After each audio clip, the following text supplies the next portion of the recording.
അപ്പം ഹല്ല ഗൈസ്, വീണ്ടും ഹല്ല ഗൈസ്. ഞങ്ങളപ്പോൾ ഇന്ന് വീണ്ടും കൊളോണിലേക്ക് പോവാണ്. ഇന്ന് സൈറ്റ് സീയിങ്ങിനേക്കാൾ കൂടുതൽ കുറച്ച് പർച്ചേസിങ് ആണ്. നമ്മുടെ കയ്യിൽ ഡ്രസ്സൊന്നും അധികമില്ല.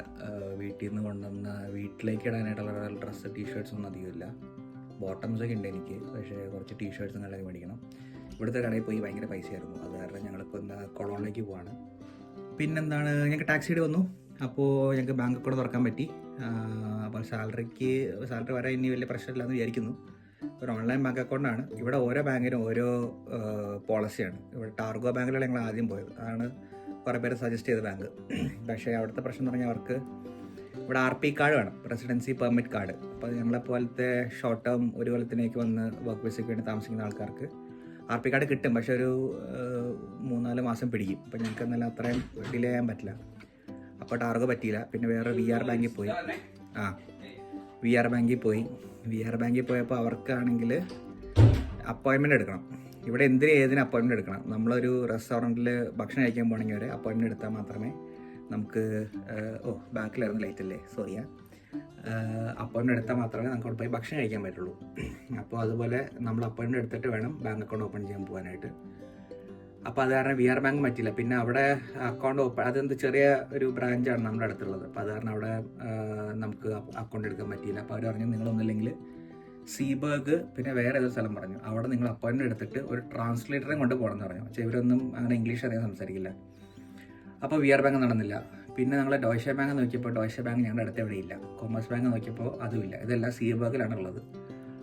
ഡോയ്ഷെ ബാങ്കിൽ ഞങ്ങൾ ഓൺലൈനായിട്ട് ആപ്ലിക്കേഷൻ ഫില്ല് ചെയ്തു. അപ്പോൾ അവരുടെ പ്രോസസ്സ് എന്ന് പറഞ്ഞാൽ നമ്മൾ ആപ്ലിക്കേഷൻ ഫോം ഫിസിക്കലി അവർ ഏതെങ്കിലും ബ്രാഞ്ചിൽ കൊണ്ടുപോയി കൊടുത്തിട്ട് പിന്നെ അതിന് അപ്പോയിൻമെൻറ്റ് വേണ്ട, അതൊരു ക്വിക്കായിട്ട് അവർ വെരിഫൈ ചെയ്തിട്ട് തരും. പക്ഷേ അതിന് എന്തോ 2-3 ദിവസം എടുക്കും തോന്നണം അക്കൗണ്ട് ഓപ്പൺ ആവാനായിട്ട്.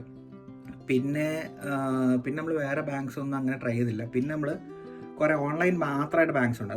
അതായത് അവർക്ക് ഫിസിക്കൽ ബ്രാഞ്ചസ് ഇല്ല, ഓൺലൈൻ പ്രസൻസ് മാത്രമേ ഉള്ളൂ. അപ്പോൾ അങ്ങനത്തെ ബാങ്ക്സിൽ നമുക്ക് ആപ്പ് വഴി തന്നെ നമുക്ക് എല്ലാം കൊടുത്തിട്ട് ഓപ്പൺ ചെയ്യാൻ പറ്റും. അപ്പോൾ ഞങ്ങളങ്ങനെ ആദ്യം ഞങ്ങളുടെ ടാക്സിയുടെ കിട്ടുന്നതിന് മുന്നേ നമുക്ക് ബാങ്ക് അക്കൗണ്ട് ഓപ്പൺ ചെയ്യാം. അപ്പോൾ അതിനകത്ത് പറഞ്ഞാൽ സാലറി ക്രെഡിറ്റ് ആവും, പക്ഷെ നമുക്ക് എടുക്കാൻ പറ്റില്ല. അപ്പോൾ എടുക്കണമെങ്കിൽ ടാക്സിയുടെ കൊടുക്കണം. പക്ഷേ ടാക്സിയുടെ ഇപ്പോൾ 2 ദിവസം മുന്നേ ഞങ്ങൾ പോസ്റ്റിൽ വന്നു. അപ്പോൾ ഞങ്ങൾ ടാക്സിയുടെ കൊടുത്തിട്ട് ഇപ്പോൾ ആ അക്കൗണ്ട് ആക്റ്റീവായി. പക്ഷേ ആ അക്കൗണ്ടിലേക്ക് ഞങ്ങൾക്ക് യൂസ് ചെയ്യണമെങ്കിൽ പൈസ ഇടണം. അപ്പോൾ പൈസ ഇടുന്നുണ്ടെങ്കിൽ ഇവിടെ എന്താ ചെയ്യണമെന്ന് വെച്ചാൽ കുറേ വഴിയുണ്ട്. അതായത് EU ക്രെഡിറ്റ് കാർഡ് അല്ലെങ്കിൽ ഡെബിറ്റ് കാർഡ് ഉണ്ടെങ്കിൽ നമുക്ക് അതിൽ നിന്ന് സ്വൈപ്പ് ചെയ്തിട്ട് ഇടാം. പക്ഷേ ഞങ്ങളുടെ കയ്യിൽ അതില്ല. നമ്മുടെ കയ്യിൽ ആകെ ഉള്ളത് ഫോറക്സ് കാർഡാണ്. പക്ഷേ ഫോറക്സ് കാർഡിൽ നിന്ന് നമുക്ക് അതിനകത്തോട് ഡയറക്റ്റ്ലി പൈസ ഇടാൻ പറ്റില്ല. അപ്പോൾ വേറെ വഴി അവർ പറഞ്ഞു വെച്ച് കഴിഞ്ഞാൽ ഇവിടുത്തെ കുറച്ച് കടകളുണ്ട്. അപ്പോൾ ആ കടയിൽ പോയിട്ട് നമ്മൾ പൈസ കൊടുക്കുകയാണെന്നുണ്ടെങ്കിൽ ഇവർ ആപ്പിൽ നമ്മളൊരു 100 യൂറോ അല്ലെങ്കിൽ 50 യൂറോ എന്ന് പറഞ്ഞിട്ട് ഞാൻ ഇത്രയും ഡെപ്പോസിറ്റ് ചെയ്യുകയാണെന്ന് പറഞ്ഞ് ഒരു റിക്വസ്റ്റ് എടുക്കുമ്പോൾ ഒരു QR കോഡ് വരും. ആ QR കോഡ് ഇവിടെ അടുത്തുള്ള റോസ്മൻ എന്ന കടയുണ്ട്. ആ കടയിൽ പോയി കാണിച്ചിട്ട് അവർക്ക് നമ്മൾ പൈസ കൊടുത്തു കഴിഞ്ഞാൽ അവർ നമ്മുടെ ഇന്ന് പൈസ മേടിച്ചിട്ട് ബങ്ക് എന്ന് പറഞ്ഞാൽ ബാങ്കാണിത്, ഓൺലൈൻ ബാങ്ക്. ബാങ്കുകാരോട് പറയും ശരി ഇവന് അത്രയും പൈസ അക്കൗണ്ടിലേക്ക് ഇട്ട് കൊടുത്തോളൂ എന്ന് പറയും. അപ്പം അങ്ങനെ കൊടുക്കുമ്പോഴാണ് നമുക്ക് ആ പൈസ അക്കൗണ്ടിൽ വരുന്നത്. അക്കൗണ്ടിൽ പൈസ വന്നാൽ മാത്രമേ നമുക്ക് ഇവിടുത്തെ ഡോയ്ച്ച്ലാൻഡ് ടിക്കറ്റ് എടുക്കാൻ പറ്റുള്ളൂ. ഡോയ്ച്ച്ലാൻഡ് ടിക്കറ്റ് എന്ന് പറഞ്ഞു കഴിഞ്ഞാൽ ജർമ്മനിയിൽ ഫുള്ള് ഉള്ള local trains and buses, high speed train പറ്റില്ല, ICE ട്രെയിൻസ് പറ്റില്ല. ബാക്കിയുള്ള ലോക്കൽ ട്രെയിൻസും ബസ്സസിൽ നമുക്ക് അൺലിമിറ്റഡ് ആയിട്ട് ട്രാവൽ ചെയ്യാൻ പറ്റും ഒരു മന്തിലേക്ക്. അപ്പോൾ അത് 1-ാം തീയതി എടുക്കുന്നതാണ് നല്ലത്. ബിക്കോസ് നമ്മൾ ഏത് ഡേറ്റ് വെച്ചാൽ എടുക്കുന്നത് ആ ഡേറ്റ് മുതൽ ആ മന്തിൻ്റെ അവസാനം വരെ നമുക്ക് യൂസ് ചെയ്യാൻ പറ്റുള്ളൂ. അപ്പോൾ 25-ാം തീയതി നമ്മൾ ഡോയ്ച്ച്ലാൻഡ് ടിക്കറ്റ് എടുത്തു കഴിഞ്ഞാൽ നമുക്ക് 5 ദിവസം യൂസ് ചെയ്യാൻ പറ്റുള്ളൂ. അത്യാവശ്യം പൈസ ഉണ്ട്, 58 യൂറോയാണത്. അപ്പോൾ പക്ഷേ അത് നമുക്ക് സിംഗിളായിട്ട് എടുക്കാൻ പറ്റില്ല, സബ്സ്ക്രിപ്ഷനാണ്. എല്ലാ മാസവും നമ്മുടെ കയ്യിൽ നിന്ന് പൈസ എടുത്തുകൊണ്ട് പോകും. പിന്നെ നമുക്കൊരു ഗുണം എന്ന് പറഞ്ഞാൽ TCS നമുക്ക് അതിന് റീഇംബേഴ്സ്മെൻറ്റ് ചെയ്യും. അപ് ടു 50% 60% എന്തോ ആണ്. അപ്പോൾ ഞങ്ങൾക്കത് ചെയ്യണമെന്നുണ്ടെങ്കിൽ ബാങ്ക് അക്കൗണ്ടൊക്കെ ഓപ്പൺ ആയിട്ട് എന്തൊക്കെയോ ഒരു പരിപാടിയുണ്ട്, അതൊക്കെ ചെയ്യണം. അപ്പോൾ ഞങ്ങളിപ്പോൾ എന്തായാലും തൽക്കാലം ഡോയ്ച്ച്ലാൻഡ് ടിക്കറ്റ് ഫുൾ പൈസ കൊടുത്തിട്ട് എടുക്കുകയാണ്. ബിക്കോസ് ഞങ്ങൾക്ക് ഒരു ദിവസം തന്നെ നോക്കി കഴിഞ്ഞാൽ ബസ്സിൽ ഓഫീസിലേക്ക് പോയി വരാനായിട്ട് ഞങ്ങൾക്ക് ഒരു ദിവസം ഒരു 6 യൂറോ വരും.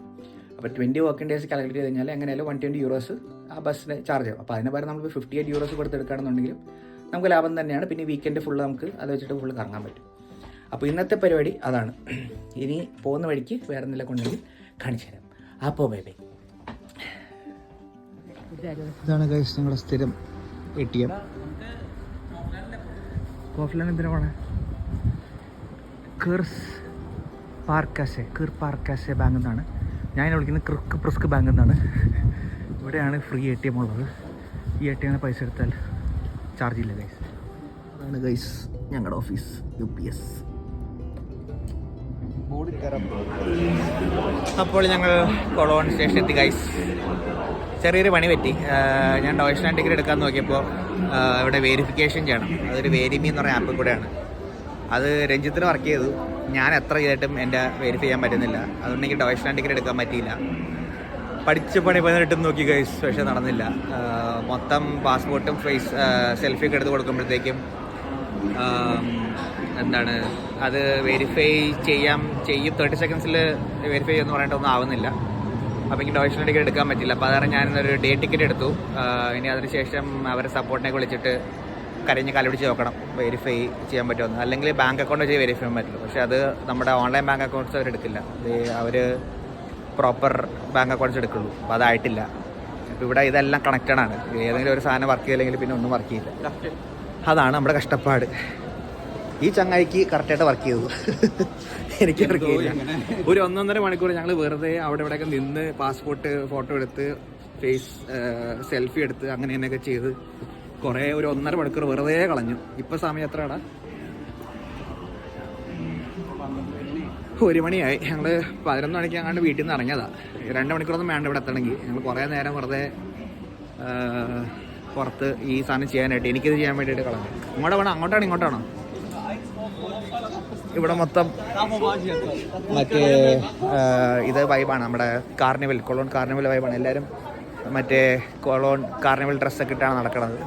വല്ല എവിടെയെങ്കിലും ഉണ്ടെങ്കിൽ ഞാൻ കാണിച്ചു തരാം. ഓക്കെ, അപ്പോൾ ബൈ ഫോർ നൗ.